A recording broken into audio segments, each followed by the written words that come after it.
And this is the problem with the Enlightenment.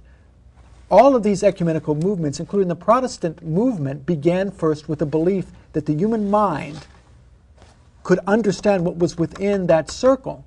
And the ecumenical councils were themselves decisions made about what the boundaries of what had been revealed to us about certain truths about Christ. Through revelation of the Holy Spirit, as it manifested itself in, or through some of these incredible saints and hierarchs.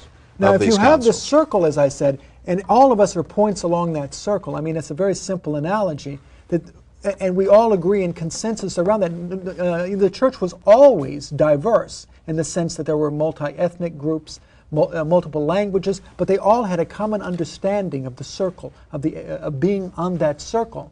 And that circle, of course, representing the ecumeny, the boundary in which we live in. And what I'm saying is they're on the circle or in the circle, or is that a minor distinction? It's a minor distinction. When I say they can be in the circle, but the circle itself is that knowledge of truth that we can understand about God.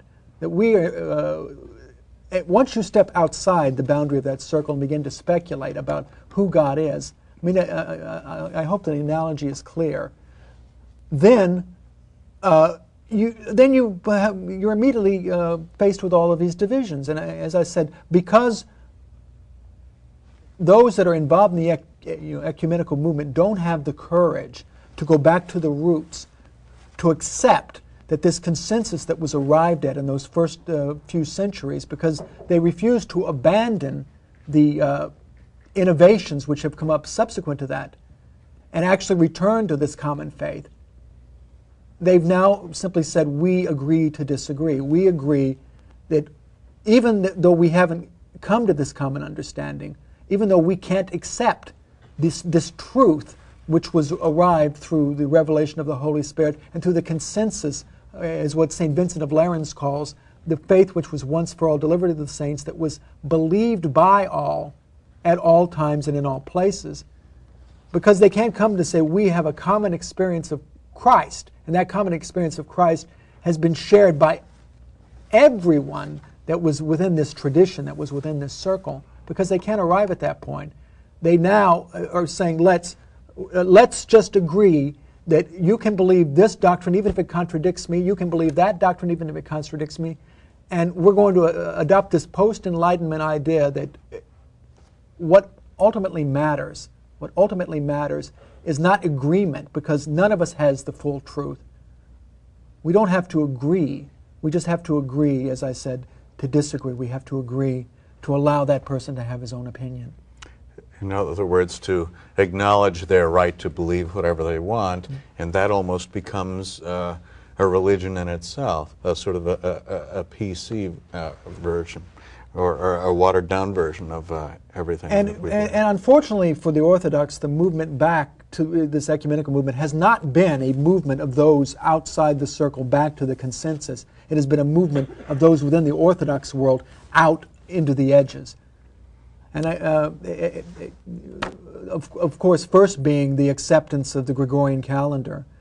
Pope Gregory in the year Gregory the 13th in the year 1582, based upon his astronomers' recommendations saying that the winter solstice had shifted a certain number of days and was no longer on the day that he thought it should be, arbitrarily, arbitrarily dropped a certain number of days and changed the leap years in order to bring it back into alignment with what his astronomers were telling him.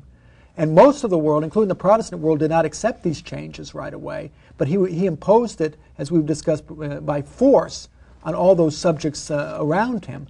And the Orthodox world, rather than asking the Pope to return to the prior calendar, which was agreed upon by an ecumenical synod, has simply, a portion of it has simply accepted the Gregorian calendar. A portion of the Orthodox world. That's correct. Right. And their motives were simply to tag along and try and make themselves acceptable to the West. It wasn't that they believed it was right or anything of this kind.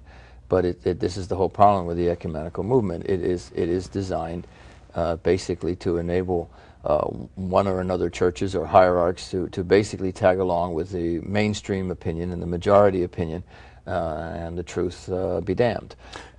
And this basically got going as for our viewers to understand. Basically got going as far as the Orthodox are concerned in the late 20s, and 1920s. 1920s, and there were several sort of faith and order conferences and so on, basically set up by the Protestants, because they're the first ones, of course, who wanted to achieve a kind of unity, recognizing that they had splintered into several hundred different sects. Actually, several thousand different well, sects. it depends on how big you want to take them, but of the major ones, there are several hundred of them.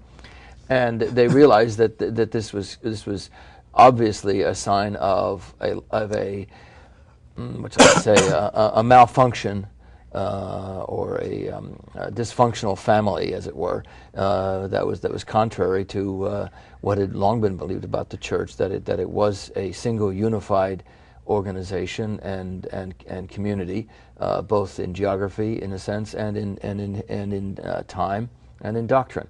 And they recognized that this was obviously not the case with them, so they began to look around for ways that they might begin to discuss their differences.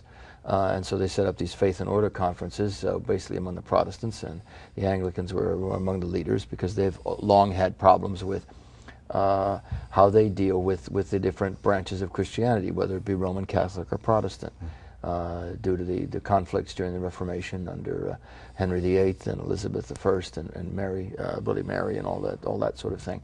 And so basically, there have been several of these landmark conferences down through the years, and gradually they've gotten the Roman Catholics to participate, and then they began to get the Orthodox to participate, first as observers, and then more and more as members, and to join into the World Council of Churches, which becomes this sort of strange amalgam of being neither a super church or just a discussion forum, but being something somewhere in between.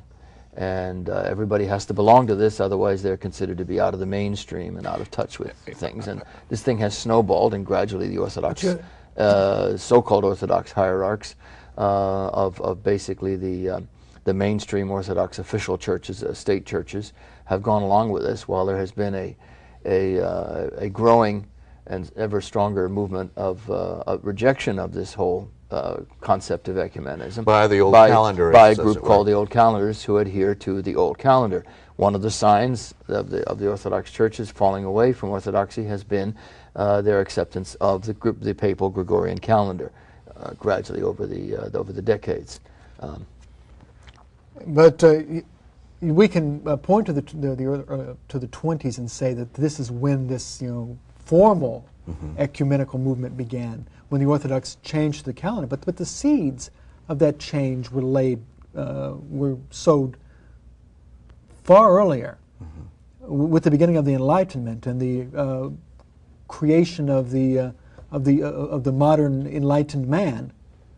And one of the things that was fascinating was that though there was resistance to the calendar change in Greece, there wasn't tremendous resistance among the people, as there was in Russia, for example. Yeah, because really the Russians maintained the old calendar up until the Bolshevik Revolution, didn't they? Well, all of the churches prior to First World War and during the early decades, the last decades of the 19th century and the early 20th century, all condemned the new calendar.